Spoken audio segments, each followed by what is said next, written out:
We turn now to continuing coverage out of Richmond and the controversy over a proposal that would have funded a study of species vital to Virginia's billion-dollar sport and commercial fishing industries. WFXR's George Noliff is on the story for us. Hey, George. Hey, Stoney. Hey, Drew. Y'all remember last week when I told you how a subcommittee in the House of Delegates delayed a bill that would have looked at the health of the Menhaden population in the Chesapeake? Yep. Yeah. You remember when I told you none of the committee members were talking about why they did that? Yep. Yeah, well, a couple of them finally got back to me. How y'all doing, folks?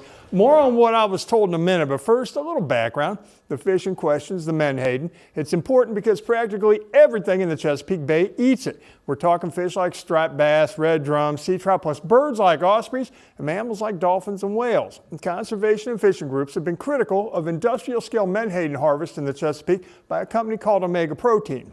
Those groups say a Menhaden decline could threaten all those other species. So a proposal was made in the General Assembly to fund a study.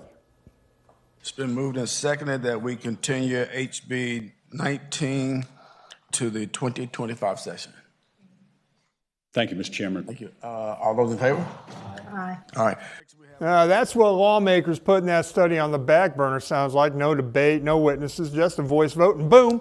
Just like that, it's moved to the 2025 agenda. A lot of folks wanted to know why lawmakers voted to delay that research. It's my job to ask, so I did.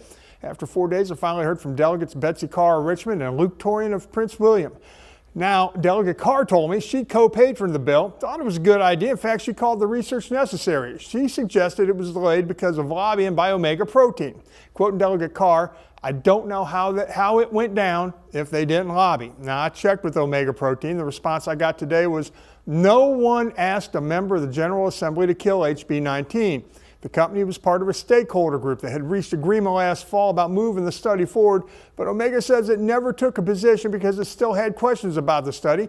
Company Vice President Ben Landry said today, quote, "I wouldn't confuse a lack of engaged support for passage with actively trying to kill the legislation."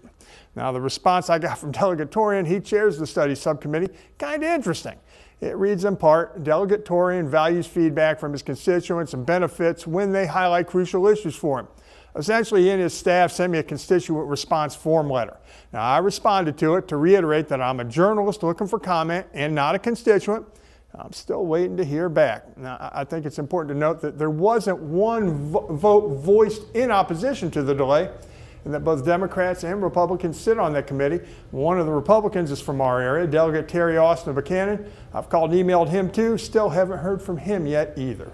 George, is there any chance the study proposal could be revived in this year's session? Yeah, I asked Delegate Carr that. She says it's unlikely. Because of that, it'll have to be reintroduced next year.